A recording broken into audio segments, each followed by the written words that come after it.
Have you ever wondered why, as a parent, schools places so much emphasis on early reading and early writing? Why, at the start of your child's education, teachers and educators want you to do more reading and writing with your child at home? Well, welcome to B3 Inspire. Today we are going to be talking all about reading and writing, looking specifically at disciplinary literacy. As you know, B3 Inspire, we want to empower you as a parent, educator, leaders, aspiring leaders, student out there to become the best version of yourself. And today we are very fortunate to have with us an expert in the room, Shareen Wilkinson.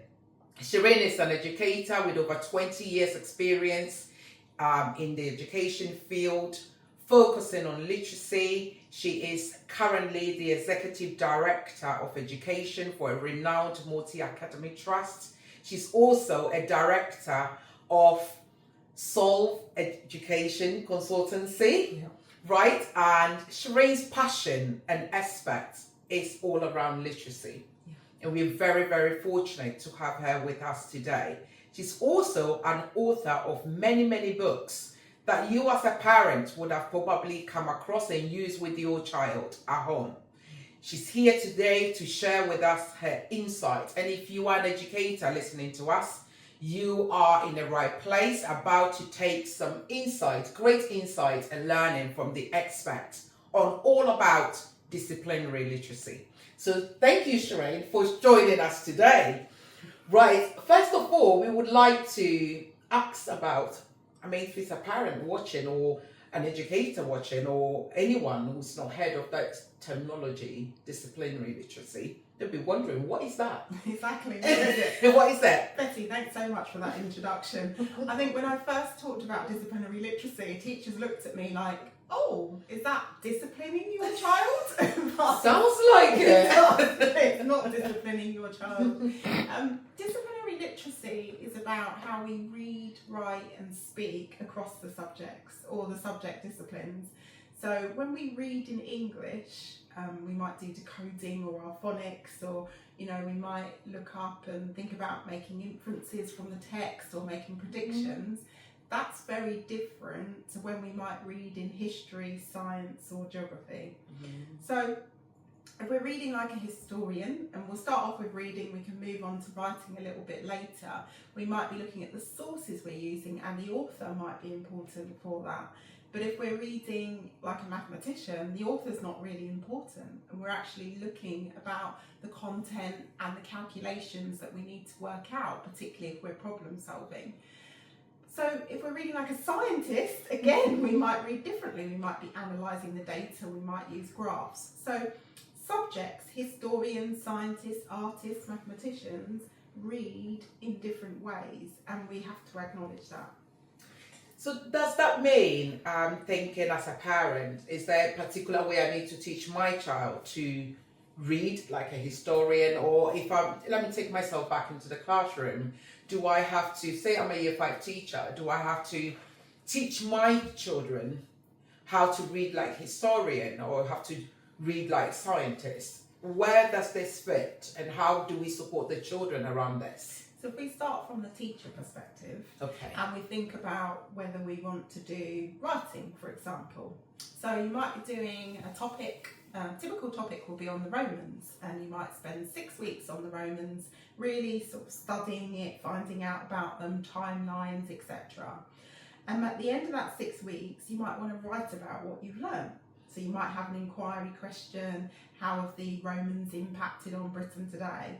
And that writing will be the content, the knowledge that you've learned in terms of the Romans. And similarly, with younger children, if you're writing about the Great Fire of London, which lots of people do and very familiar with it, then you'd study that over 6 weeks, and then children would write about what they've learned and understood over those 6 weeks, which is very different to English writing, which will focus on your capital letters, your full stops, your metaphors, your similes, your personification, etc.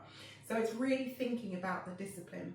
The best thing for parents to do in terms of disciplinary literacy is to read non-fiction. So Okay. one of the things I do with my son, who's currently in reception, so perfect age for this, is we read books like Martha Maps It Out, so we look at map skills and think about maps around the house. Or we've read books like Coming to England by Floella Benjamin, which gives him that sense of empire and travel, you know, as she travels, a part of the Windrush generation from Trinidad and then travels to England and what it was like. So the best thing we can do to help children, to support them with their disciplinary knowledge, which is their knowledge of the skills, but also the content of the subject, is to read non-fiction to our children. So exposing the children to different kind of genres in terms of that reading. And that's really interesting because most of the time we say, okay, bedtime, it's bedtime stories. Yes. And I can say, surely when my children were growing up, it was bedtime stories, guys. Absolutely. Let's go. So parents, if you are listening, is that giving the children a variety, exposure to different genres. So they are reading maybe historical extracts or simple non-fiction books that are in the field of science or in the field of geography. Absolutely. Fantastic. Non-fiction books, absolutely. So definitely read them stories, that's important, but make sure you also read them non-fiction. That will set them up so well. Right, okay, so thank you for sharing that, Shareen. In terms of, let's shift our focus to teachers and school leaders. What would you say are some of the strategies that they can use to overcome some of the challenges of developing and implementing effective writing, or raising the bar really? Nationally, we do know that writing is an issue, and educators are trying to improve that standard of writing.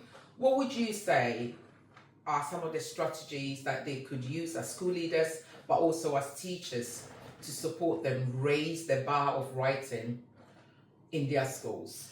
I have to say, writing is my favourite subject. I've sort of focused on writing for over 20 years now, and where I work, writing's not lower. So you saying that, it's like, oh, that sort of brings it back. I'm going by the national data, so that tells that the great work you are doing is making an impact. It's a national picture. So the first thing I would say for particularly senior leaders, because they need to lead on this, it can't be one lonely class teacher who leads on writing, is that it's a whole school approach, and it starts from nursery and reception. That's the first thing. And making sure that our very youngest children are mark making in the environment, that's so important, and that we're being explicit and deliberate about the teaching of writing. So things that haven't failed me in the last 20 years, I would say these are my golden tips. The first one. Ready? We're ready for golden tips. Golden tips. They're nothing new. And they're based on research. We go right back to Hillocks in 1986. We're going back there. First one is teach through high quality text. Don't just teach genres or non-chronological reports. Teach it through a really high quality text, and then teach everything from that. That's going to be the first one. So that's High quality text. High quality text is going to be the first one. Next one is make sure you're teaching audience and purpose, that you know what the audience is, you know the purpose for your writing. So I always say turn on your task, audience, purpose. That's going to be really turn important. on your task, audience and purpose. Now, Love remember, purpose for writing is different to the text type. So if you're writing to persuade, you could be doing a leaflet, you could write a letter to persuade, you could write a newspaper article to persuade, you could write an advert to persuade. So again, go from the kind of overview of writing to inform, to persuade, to recount, etc. Make sure you're going from that, and then the text type comes in after that.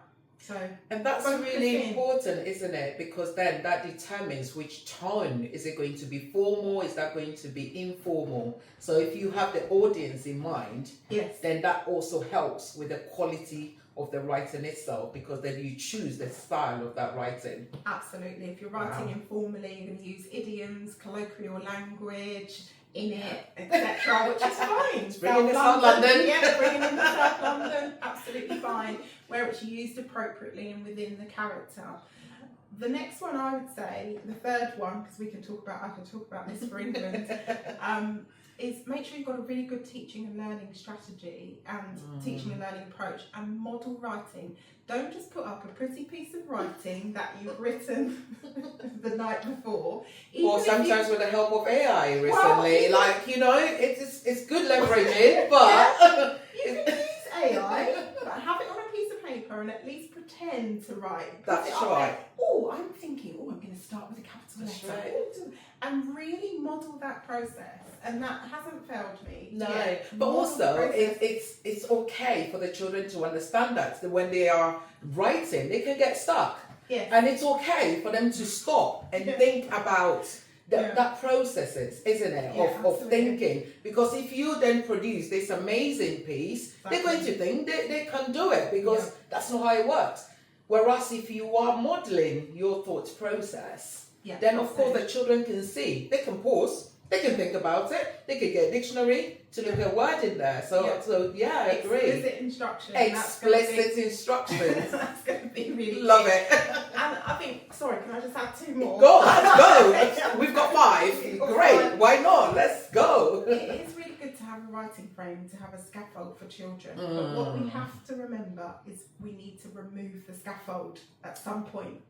So you've got the gradual release model where you might do lots of scaffold for children, you might give them sentence openers that they need to use, but you need to gradually release so that by the end of the year they're not using the scaffold, because that gives them that independence for writing. And a lot of people, they carry on with the scaffold. Children can't have scaffold for their whole primary. There's scaffold in year 1, scaffold in year 2, year 3. Have the scaffold, model using the scaffold, and gradually release it. What's that? Wean them off. Yes. Because we want them to be independent writers. Exactly. So that's a valid point there. Yeah, and especially, of course, supporting maybe some children who might have extra needs. And it's okay to enable them, but gradually pull them back. When you look at the EEF Education Endowment Foundation, explicit instruction scaffolding is really good for our SEND learners, special educational needs and disability. But it can also be gradually released as well. And kind of one final. We've got 5. There's quite a bit in terms of strategy. Teachers need training in the teaching of writing, not moderating writing. Most people do that. They bring their books. They never agree when they do moderating writing. Oh, did you see her books? She hasn't marked it as well as I have. That's not the point, is it? And that happens, but actually they need to be taught explicitly. How do you write a paragraph with a topic sentence and supporting detail? How do you write informally? What kinds of vocabulary and register are you going to use, or grammar? And they need to be taught in every single year group how to teach writing. And it's transformational if you give teachers that, empower them and leaders to really understand how to teach writing. Amazing. So as leaders out there, if you are listening, it's that CPD, that being intentional about what you are training your teachers. I think the goalpost keeps really changing, isn't it? And now maybe bringing in technology to support and things like that. I mean, like we're talking about AI, leveraging, but we want these children that we are educating for the next 5-10 years to come. Who knows what the world is going to be like? Like we're in the digital revolution, and maybe enabling our teachers to be able to equip, ready and prepare these children for this change. Absolutely. I mean, we use AI where I work in our multi-academy trust, and it's transformational, but teachers still need to have that subject knowledge, particularly with AI, because half the time it gets it wrong. You've got to be able to edit and change and adapt, and pupils need to be able to know, how do I use capital letters and full stops? How do I use a semicolon?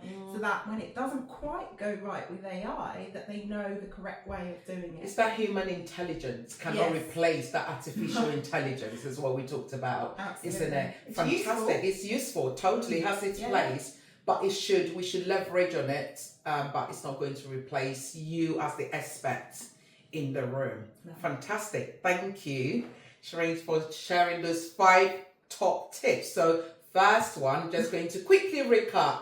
The first one was high quality text. Yeah. Think about your audience and purpose of writing. Use of scaffolding, but let's make sure we're weaning the children off the scaffolding. Absolutely. Intentional, so that's the CPD. Yeah, absolutely. What was the last one? It was being modelling the writing. Modelling the writing. Yeah. Modelling the writing. Fantastic. That's the 5. Amazing. Thank you for sharing that tips. No problem. Right. So in addition to being a leader in education, you have also contributed to several educational books. I mean, we've got sample here right now, but I am interested in finding out about what has been your journey, what inspired you to become an author, and maybe share with us some of your books as well. Is that okay? Yeah, sure. I started writing when I was 5 years old. So we're going back here in terms of writing. I used to absolutely love writing poetry when I was in year 1. I would write poems, stories, and I'd read them in assembly. So I do think you make writers from young as well. And sometimes that can be a barrier if we don't encourage writing for children when they're very young. So that's important. So my first books, there were 4 books, and they were 2013. This was published in 2012. Yeah. This is a Let's Monster Practice.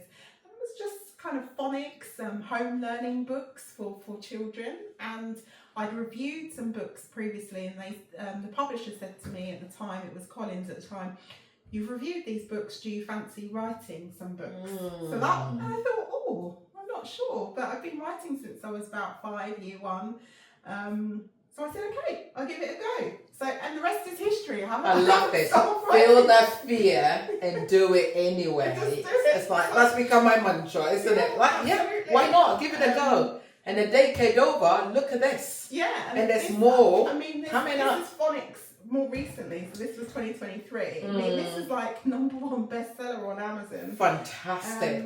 Phonics books, and I use this with my son because he's in reception. But again, it's just home learning books and using what I learned through being a teacher. So that's those kinds of books I've really enjoyed, the kind of home learning book. These are for older children, so I write from age reception up to year 6.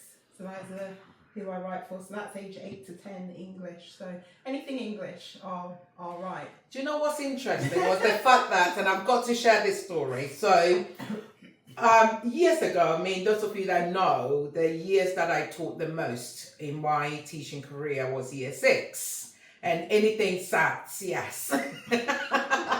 Bring it on. I didn't realise I had used this book for many, many years and did not realise that the author is somebody that I know. Because Shareen liked to keep things very, very quiet. And it was just quite recently that I discovered that, oh, hang on, you are the author of a book that I have been using for many, many years. Highly recommend these books. I have used it, and it's incredible what the progress children make when they are using them for reading. So if you're a parent, your child is about to do SATs, highly recommend these books. There will be a link below the video for you to access all the books that Shareen has written. You can get them from W.E. Smith. You can get them from Amazon these days. They're all the major publishers. And then in the last 5 years or so, I've been writing storybooks. So, and non-fiction books. So this one was about amazing islands, some places we've been to. So that was, I really enjoyed this one because you can sort of show different parts of the country. You can talk about the different foods from different places. I love that. Most of these places that we visited, and then phonics books where children can sort of read in the earlier stages of their reading. So these are 2 very popular ones, The Camping Trip and The Lights in the Darkness. So they're quite useful for children in reception and year 1. And these ones are for children who are 7+, so they might be have special educational needs and need extra reading practice. So these are 7+ ones. And fantastic! What a great contribution! And I know that there is. I'm going to spoiler alerts. There is a book coming, isn't it?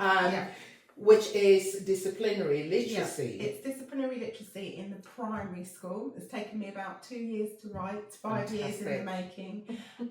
It's quite quite a big book. It's John Catt Publishers, Hachette Learning, and it's it's my first professional development book, so it's for teachers and senior leaders. And it's basically telling you what disciplinary literacy is, looking at the different subjects. How do you write, read and speak like a historian, geographer, scientist. It looks at all the subjects, DT, art, just in general, across the board. And then we've got, I think, 7 case studies from schools across the whole country. Amazing. Wow. So it goes as far as Newcastle. Yeah, wow. All the way down, Birmingham, London, so across the board, and a range of different diverse voices, which I think is really unique. It's that inclusive, yes. Sort of book, rather than one voice, we've got a diverse range of voices, which I was quite passionate about. Excellent, well done. I can't wait to just get into it. I think it's on my summer reading list, definitely. Yeah, bring it on once it comes out. Once it comes out, fantastic. If this video has inspired you, I'm just going to remind you to subscribe, hit the thumbs up button, and that encourages us to do more. Wow, thank you, Shareen, for joining us. This has been a very rich discussion, really insightful, both for parents and for teachers and for leaders out there. Listeners, we would like you to do us a favor, leave your top 3 takeaways from these discussions in the comments below. Let us know what are the things that you would want to try, either as a parent or an educator, or maybe a leader out there. Right, if this video has really inspired you, we would like you to subscribe, like it, and let us know how we are doing. Share it with someone who might need it.